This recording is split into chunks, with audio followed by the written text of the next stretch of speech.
Ladies and gentlemen, Mr. Lowko, a huge StarCraft 2 content creator, he's still interested in Warcraft 3, believe it or not, and he's playing Night Elf, so this is his main race. I quickly checked which is his worst matchup, and apparently it's versus Orc, so that's why we are casting this fresh replay from his account, because yes, ladies and gentlemen, on Warcraft 3 Champions, this is where Lowko is playing and where everybody else is playing, you can basically go, okay, he queued too many wisps, so our Ancient of War is a little bit late, but that's fine, that's fine. I just want to tell you that on Warcraft 3 Champions you can study the replays because every single ladder replay is hosted on their website without the chat, but of course you can analyze the replay, so that's what I'm doing. And if you want to learn, the best way is to watch a replay from somebody really good, of course. But yes, what Mr. Lowko is doing, the build order is correct. His Ancient of War is a nice position, close to the big camp. This is a new map in Warcraft 3 universe, but I guess for Mr. Lowko it doesn't matter really, because he's a new player. So every map for him is new. Okay, having 2 wisps close to the Ancient of War is kinda rare. You don't want to move too many wisps early, because it will slow down your second Moonwell, and yes, having your second Moonwell 10 seconds later is actually a big deal at the start of the game, because then you are supply blocked, you have 1 less wisps for longer and stuff like that. Okay, ladies and gentlemen, the idea is to make 1 archer, okay, and you know, okay, so 19 supply. If you are not scouting and you have 19 supply, that's a big mistake. Mr. Lowko is forgetting about another wisp, that's okay, but the most important thing, this is game design. With Night Elves, you should scout, because as you can see, you can scout what your opponent is doing, and then you can use the wisp on a tree to still get lumber. Other workers, they don't have this opportunity. By the way, when Demon Hunter comes out from the altar, one of the monsters should be already half or red HP. Okay, we are creeping with Immolation. That's completely fine versus Orc. That's almost meta. But yes, remember that we like to creep with Immolation camps where there is like a lot of monsters around to just speed the process, because as you can see, we are not taking any damage anyway. Mr. Lowko understands to change the target. And yes, now we need to macro. We can't have 500. Oh, that's early tech. That's early tech. If you are struggling versus Orc, my idea is to basically go for 1-2 more wisps, because Orc like can harass you. But in this game, so far, we don't see enemy on us. So maybe in this game it's going to work, but yes. Usually Orc will, with Blade Master or even with Farseer, will present some tendency into like killing your wisps. And let me tell you, on tier 2, when your like main is upgraded, you need to use a lot of lumber. And we are not scouting. So from this, basics for Mr. Lowko are very good. He's still creeping, but he's not scouting. Yes, he got Crystal Ball and he scouted expansion. But you know, more experienced players know that there is never an expansion. And what are we going to do? I mean, creeping, if you are on lower MMR, creeping is always fine, right? We don't want to do what, for example, Mr. Tyler 1 does, even though he's on a little bit higher MMR. Basically, Tyler 1, the huge League of Legends streamer, he has this tendency in the mid-game to stay AFK for a long time, and I see that Mr. Lowko is moving quite rapidly around the map, so this is good. And yes, producing archers is also fine. Of course, if you are a little bit more experienced, you may say, Saul, I prefer to buy some items for my Demon Hunter and I will like skip some archers, but I played the same and I was able to get 1800 MMR with my Night Elf, because if you don't know, I had this challenge to start playing random with more. I wanted to challenge myself to understand all of the matchups, and playing random is of course a good start. And because of that, ladies and gentlemen, yes, I like what he's doing because it's solid. It's solid, and Mr. Lowko play like this. We'll think about changes at 1300 MMR. This is solid, and I like that he's not overproducing the archers. Okay, the Ancient of War, because like he's kind of protecting his base. Ancient of War should be marching here. I mean, it's map specific, but he should be, Ancient of War should be going into the second camp direction. Of course, you may say, Saul, I saw pro players like making full base wall-offs. If your opponent is not harassing wisps at the early game, it's very unlikely that he will harass the wisps in the mid game. Of course, there are other things. And okay, is he dropping the items? Is he dropping the items? Is he dropping? Oh, Mr. Lowko doesn't know about dropping the items. Okay, so this is very important, Mr. Lowko. I will pause the game, so maybe I will explain this concept a little bit. Okay, so very simple. Let's consider we have now 925 HP. Let's imagine that there is item that gives us 100 HP. So you read the item description, you have 100 HP more. And how it works in Warcraft 3. Basically, when you have full HP Demon Hunter, so if we are 25 HP and we pick the item from the ground that gives our 100 HP, we'll have 1025 HP. We are basically getting the bonus. But now the other opposite, if we have one less, when we have literally 1 HP, then, ladies and gentlemen, we get nothing. We get almost nothing because it's per percentage. So when you have 1 HP, you are not going to get the full bonus, right? So it's the same with healing.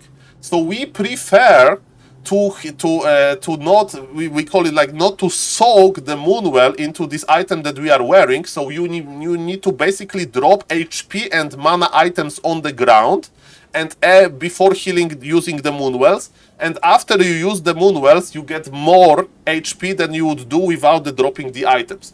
This is basically how it is going. Okay, ladies and gentlemen, so after this, and you know, in some stressful situations you don't drop this, but definitely that wasn't a stressful situation. Opponent, it wasn't on us. And yes, we need to definitely, it's just more efficiency.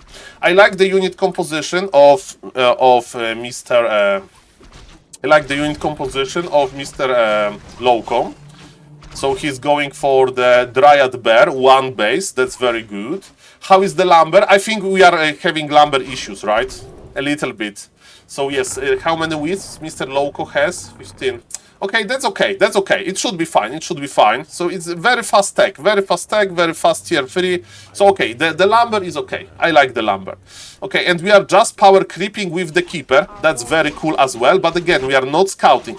Because if opponent is going, because Orc can expand usually at tier 2 versus Night Elf. So that's definitely a moment when we can think about this, right? So yes, that's we should basically have a permanent wisp on the opponent expansion.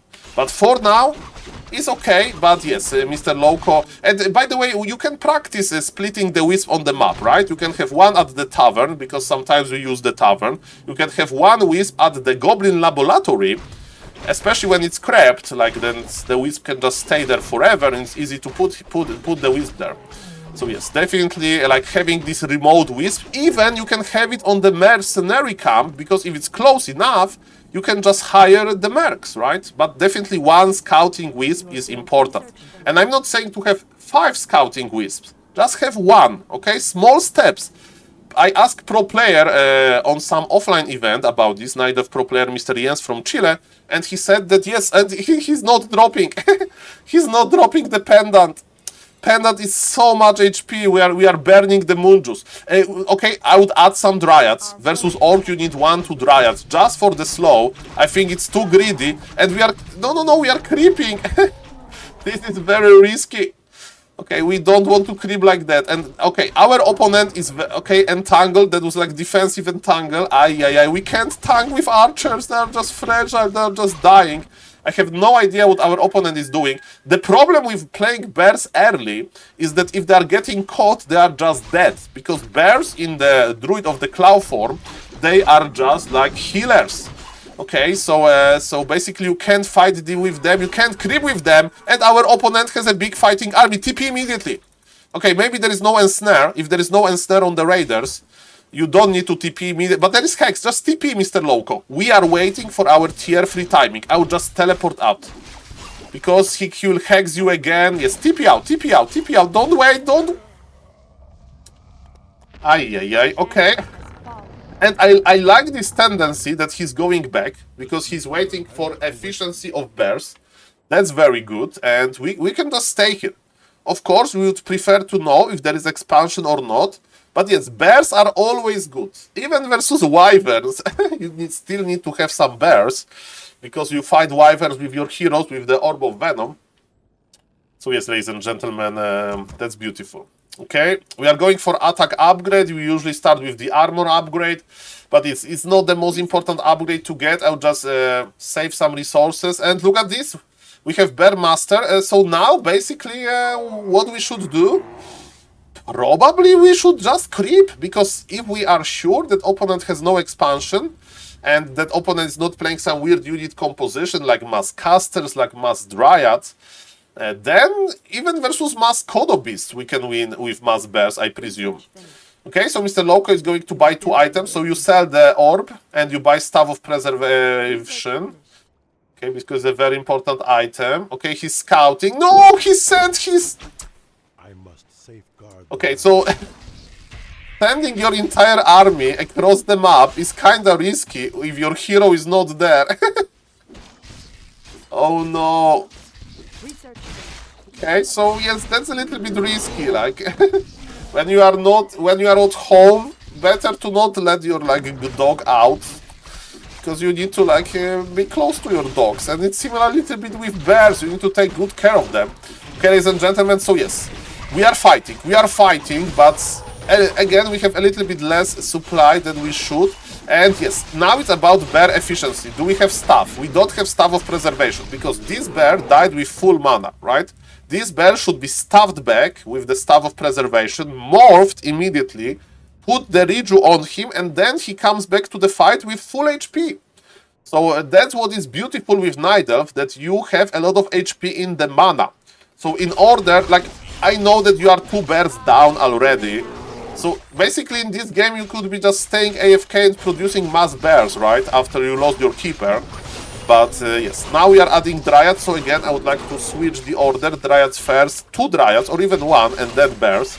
And yes, we have no staff, so we can't staff the Demon Hunter back. Mr. Lowko is trying to give the TP. And you can drop the TP on the ground if you are really quick with this, but... Okay, ladies and gentlemen, so Mr. Lowko, don't get me wrong. It's a good thing to do, ladies and gentlemen, to basically get the mass bears and then stay. And they stay, and ladies and gentlemen, stay with this army supply around 50, upgrade them a little bit, make sure that you have staff. So yes, pretty good basics, but yes, creeping was too risky, no scouting. And in general, yes, you need to love your Staff of Preservation, and you need to love the Riju, and yes, it's looking good. And Mr. Lowko, maybe I didn't explain this clearly, why you drop the items before healing, but just test it yourself, you know. That is basically you save a lot of burgers with it, and good Night Elves, they need to have a scouting habit and dropping the items habit. Thank you guys for watching. Consider subbing to the YouTube chat, and see you guys in not to the YouTube chat, to the YouTube channel, to get more videos like that. And thank you guys for watching. See you guys later. Bye bye.